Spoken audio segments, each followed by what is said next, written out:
Hey guys, Matt, IronTrap Garage. We are working on the Sweetheart Roadster project again. So the last little update on the car, we were working on getting those plates drawn and cut for the hairpins for the car. So that video was gonna get super long. So I ended up kind of stopping it right where we actually had Jamie cut out the plates for us.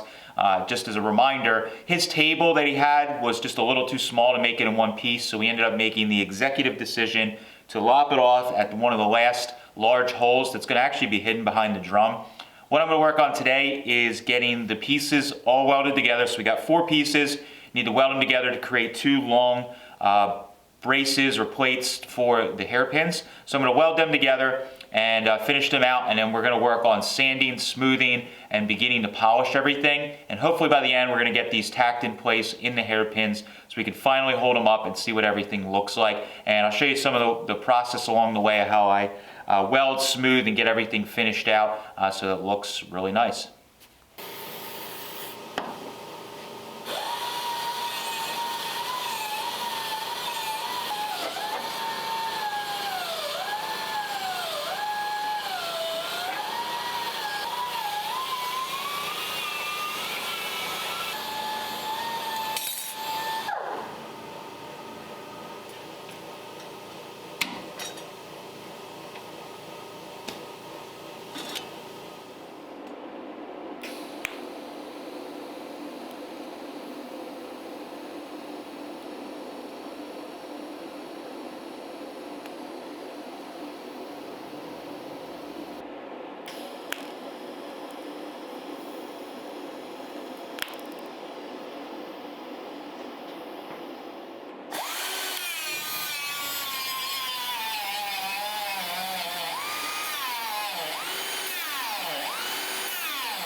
I think Kate and I might have watched.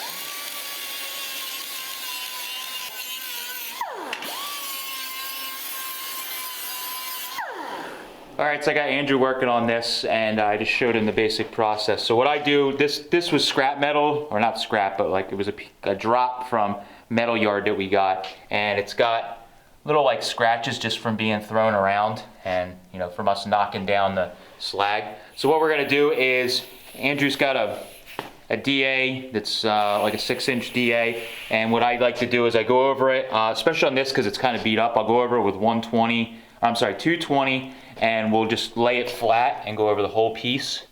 And you can see that's where I welded it, so he's going to need to go over there specifically. And if we see any spots, like I think this one here, the scratch is not going to get taken out, we'll jump down to using like a 120 on this little small like 3-inch sander, and just in that area, because we don't want to take it down to 120 the whole way. So he's going to go over the whole thing, and then you guys can see how you can find any of your spots that are too bad and go from there. Normally if it was a nicer fresh piece of stainless, I would start with something much less aggressive, but this has lots of scratches and damage since we're using castaway pieces off the scrap pile from a metal yard. Alright, go ahead. Lay it flat over the hole.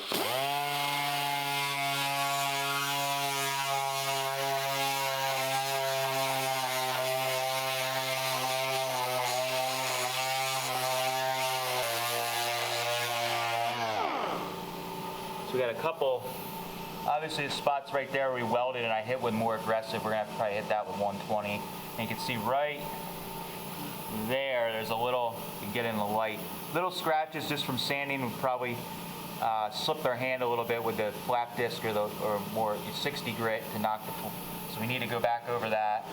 There's a couple little ones like right here. So what I like to do is we'll take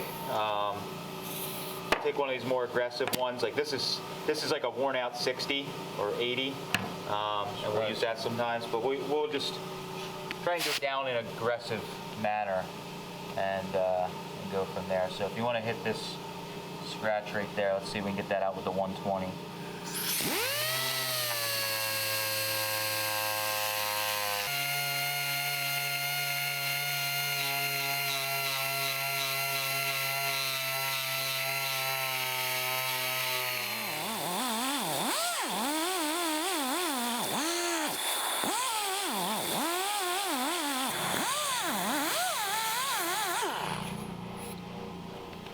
most of them gone. There's still some little lines there, but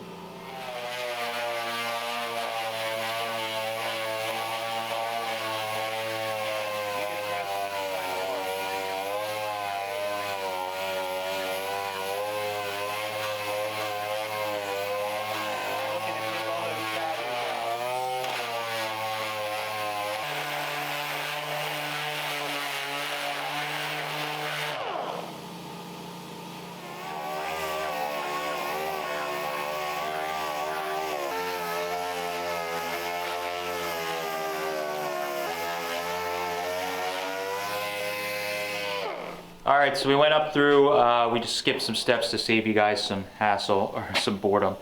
We went 400, 600, and Andrew basically got it to the point where we're at 600. Anybody that's a nitpicky person will notice there might be a couple little scratches or shadows in it, but for what this is, it'll be plenty nice. Now he's got, what do you got on there, 800? 800 grit, so he's gonna go over 800, keeping the DA nice and flat, and it'll start to actually polish. And a lot of times I reduce the speed for this step.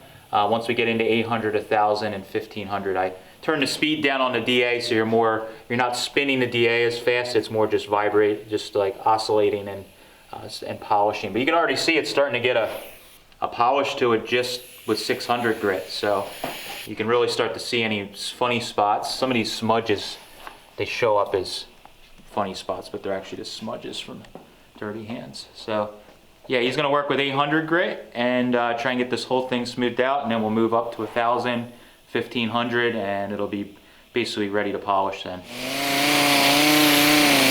So Andrew's at 1500 grit now with a little 3-inch DA sander, and he's just trying to go in and take any major swirls out. And the buffer will pretty much do the rest. You can see it's getting a ton of shine in it. Doing good. Almost ready for the buffer. Almost.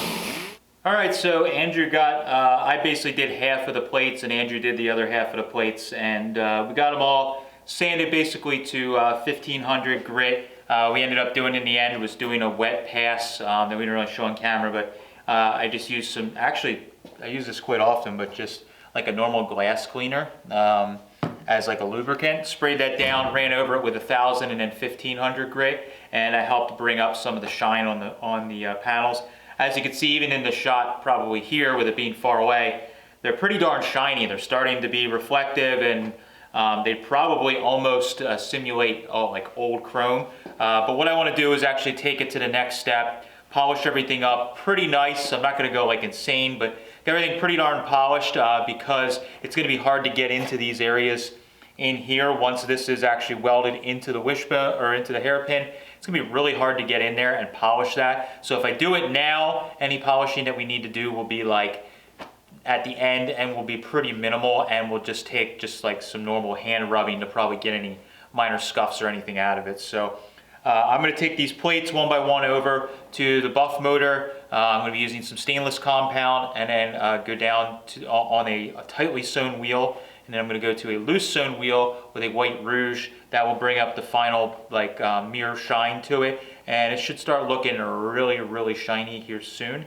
And then I can start setting everything up to weld it. We've already gotten these little spacers that we made up, or just cut up of some I think it's 3/8 bar stock. That sets our plate right exactly halfway through, so I can clamp everything down so when we're tacking it, nothing moves around. So got all that set up. I just got to spend another couple hours polishing. We already have, oh my God, probably 5 hours, I want to say, 4 hours, maybe 5 hours or more into these two plates, just getting them shiny. So this stuff takes an incredible amount of time, but I think it's worth it in the end. And we spent a little bit of time, but it'll save us on the chroming end of the bill.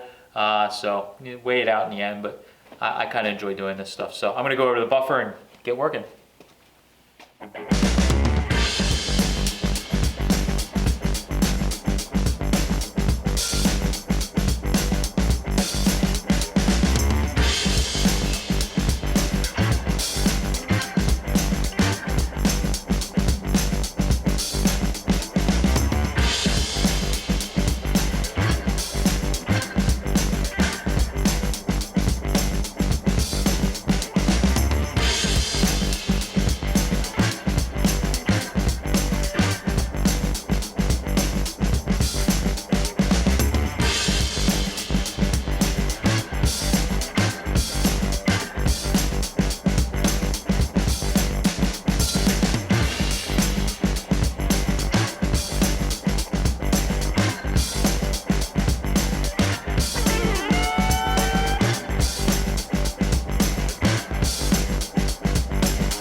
All right, so that was a lot of polishing. I went back and forth a couple of times to refine things, and I'm probably like 90% happy with it. I could definitely use a little bit more polishing after it's all said and done, but you know what, we're still got a long way to go on this car, so I'm gonna let it as it is. The big thing was I wanted to make sure everything was polished so I didn't have to get into all these really hard to get spots while holding the whole entire thing as one piece. So I went ahead and wiped everything down with Pre, got all the areas where we're welding nice and wiped down and clean. I went ahead and also taped up all of my welding clamps. I put a little bit of painter's tape on the top edge here and clamped everything down to the bench. And I wanted to make sure that the welding clamps weren't gonna have any slag or any dirt or anything on them that might scratch our plate. So that's why I went ahead and did that. It may look like I have a lot of clamps here, but I'm a little trying to be as careful as possible because the stainless tends to like to walk around on you a little bit, so I don't want this plate to become a warped mess when I'm done. It probably will have a little bit of warping that will happen just because we're welding on one side, and when we flip it back over and weld in the same areas on the other side, it should kind of normalize everything. The only thing I have to do is just put a couple of clamps on the wishbone itself just to make sure that the legs of the hairpins don't like move up on me when we're welding everything together. So I'm gonna get the TIG welder out, get everything cleaned up, get my filler rod all set, and we're gonna start welding and stitching along this to get everything zapped in place.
The hardest part of this project is keeping everything in line when you're first starting.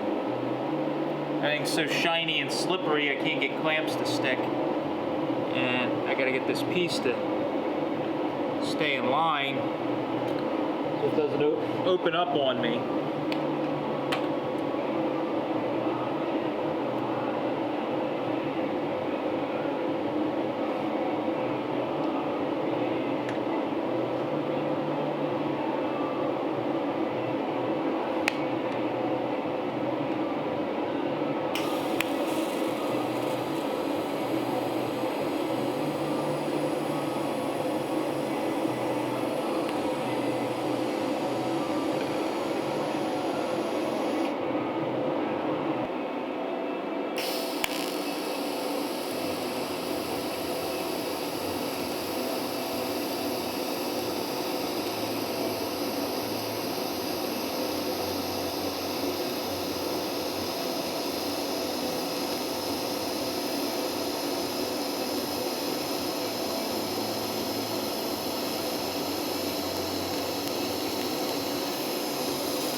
All right, so that was a crap ton of welding. I'm pretty happy that all of that's done for now. And it was actually kind of a treat to be able to weld something that was like nice, fresh metal, and also it was nice, clean stainless. I don't get to do that quite often. You guys know that watch the channel. I'm constantly fixing rusty old things, or even when we clean it up and blast it, it's still old metal. And we're trying to weld new metal to old metal, and it's never as straightforward as this was. So it was really cool just to turn the music up, jam out, and just run some nice speeds using the TIG welder, and it's some of my favorite things to do, and this was no exception. So I'm really happy with how this came out. Everything's nice and shiny and looks good. Now, it probably will need an additional like polish to go over everything, because there's little scuffs and smudges and things like that from just clamping it to the table. But overall, it's in great shape. For anybody that's wondering, the welds that are like a gold or rainbow color, that's just an effect from actually welding them, and that can all be polished out. So once we get a little further along in the project, I will certainly throw everything on the buffer, polish them out, and everything will look nice and mirror polished like the rest of the hairpins look like. But I'm psyched. This is gonna look cool. It's really gonna make the car stand out, and while also being kind of an old school look to it. So hopefully you guys enjoyed this video, and this maybe gives you some ideas for what you can do with some pre-made parts to customize them, make them your own, and make your car stand out. Thanks guys for watching. Catch you later.